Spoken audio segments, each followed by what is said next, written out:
All right, we're recording audio. Okay, I'm gonna do the clap. There it is. Okay, that sounds pretty good. Hey guys, what's going on?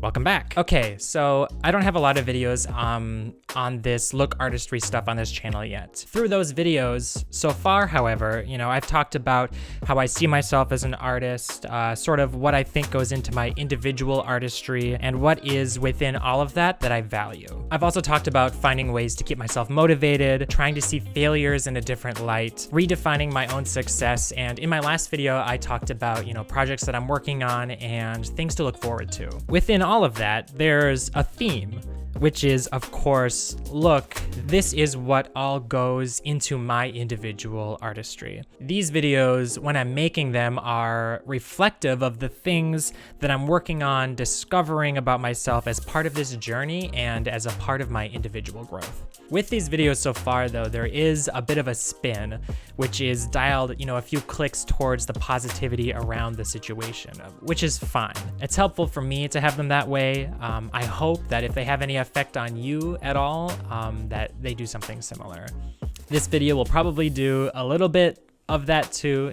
Okay, keeping all of that in mind, my wife Casey and I are in the middle of an apartment decluttering, spring cleaning process, call it whatever you want.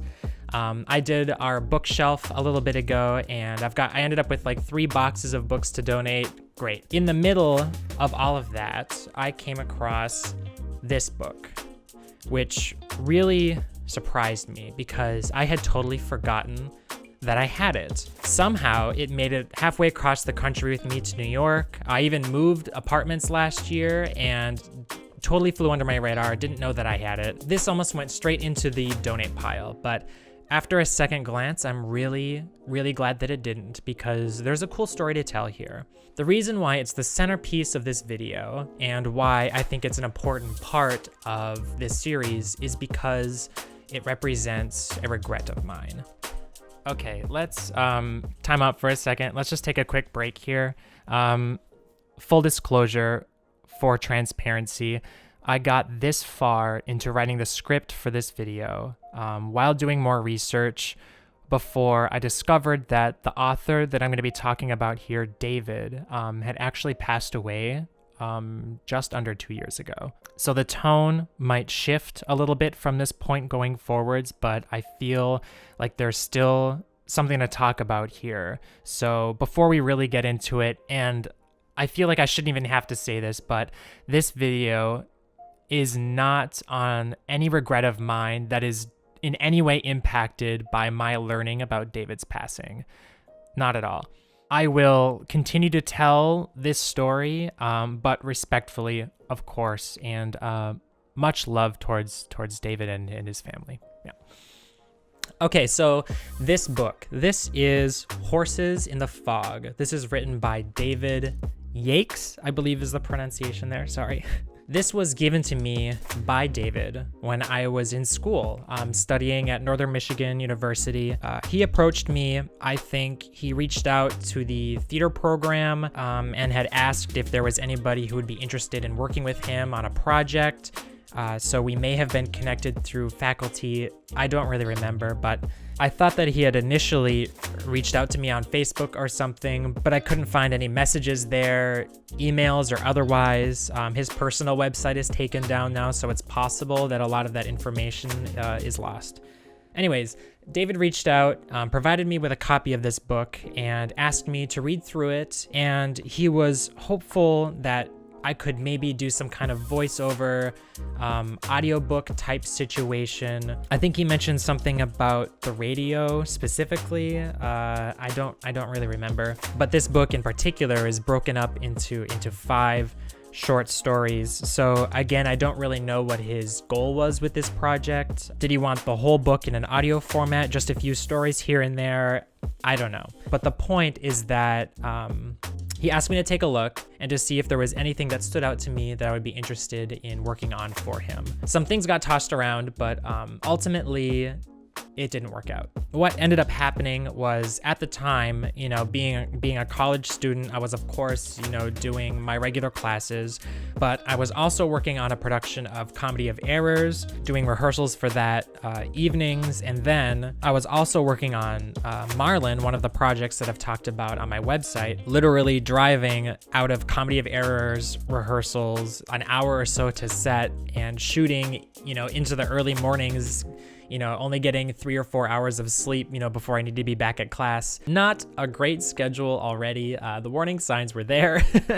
My issue around this, and what I regret, is that this project suffered from me simply having a hard time saying no and not knowing when to say no. I can't speak for what it's like now, but the theater department at NMU at the time was really only doing acting for stage. There was like one musical theater class, but not much else. I had to take voice lessons through the music department, but the two weren't connected like at all. No acting for camera that I know of.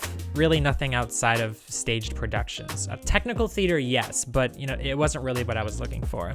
Being really interested in a lot of things outside of performance for the stage, pretty early on, I was desperate to get involved in as many projects externally as I could that taught me about these different things. That's why I was doing the movie, why I was excited about this audio project. I had never done that before, and I wanted to do it because it was a great learning opportunity for me and a way to test myself and push myself out of not only my comfort zone, but what I knew. I had only been doing acting, anything, for like less than a year prior to this, so too much at once. My gut feeling, and I really wish that I had these conversations to look back on. I don't, but I feel like I strung David along, and I regret the way that I handled that. I didn't want to say no, but maybe he wasn't looking for a yes or a no. Maybe something like, hey, my schedule is really crazy. Do you mind if I put a pin on this and get back to you when there's a lot less going on? You know, maybe that would have worked for him. Unfortunately, you know, what ended up happening was sort of that strung along, I'll get back to you on that in a bit, you know, back and forth before, you know, ultimately we just stopped communicating with each other. And that sucks. And actually, I don't know if this project ever got done, but by someone else, I mean. Ideally, he just decided for himself that this wasn't going to work, moved on, and just reached out to someone else to maybe work on this project for him. Because, you know, I was flaky as heck, but I couldn't find any information on that. I don't know. There are a lot of conversations happening right now around the topics of hustle culture, overworking, learning when to say no, and this is very much an addition to those discussions, but certainly a look at it from the perspective of someone who did it, but didn't do it right. As an artist, there will be times when I'm working on absolutely nothing, but other times, like what we were just talking about, where I may be working on too much at once. I'm not going to be talking about the health side of this. There are other places to go for that, but there is a limit to how much you can actually do at once. And I do believe at the time I hit that limit. All things considered, the thing that I regret most is not communicating that workload to David. Because who benefits from that? Not me, and certainly not David and that project. If I had asked for time and he said no, too bad. You know, I'm not available, maybe not the right person to work on this project for him. We both move on and can get back to work. Fear is a factor there, I suppose. And I need to be careful about managing that fear because my fear about losing that project, even though it was important to me on a certain level, ended up costing the both of us. If there's anything to take away from that experience, I mean, obviously I learned something. Hopefully what I learned, I can now apply to my career and can be an attribute to my professionalism as I continue to grow. I live in New York.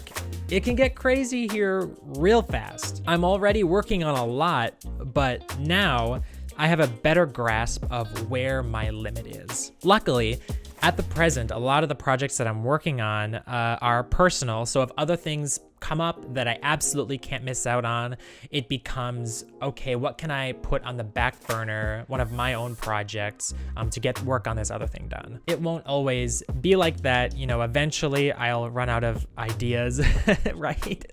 But it allows me to be a little bit more flexible than usual, which is a good thing for now. I've put myself on a trial period, I think is what I'm realizing right now.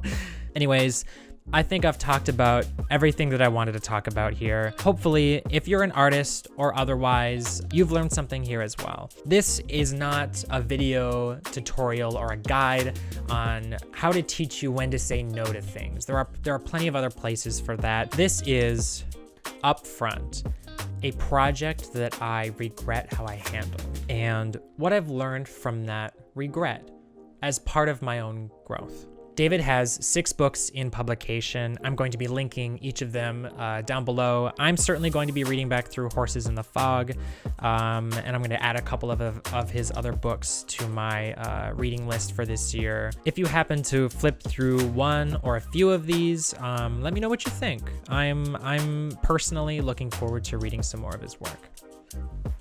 Hi. No. Can you like stand still for 5 seconds? I'm on the last sentence of this. Just 5 seconds, really quick. That's it from you guys. Thank you so much for watching, and I'll see you in the next video. Bye. No! I gotta do that one more time. Okay.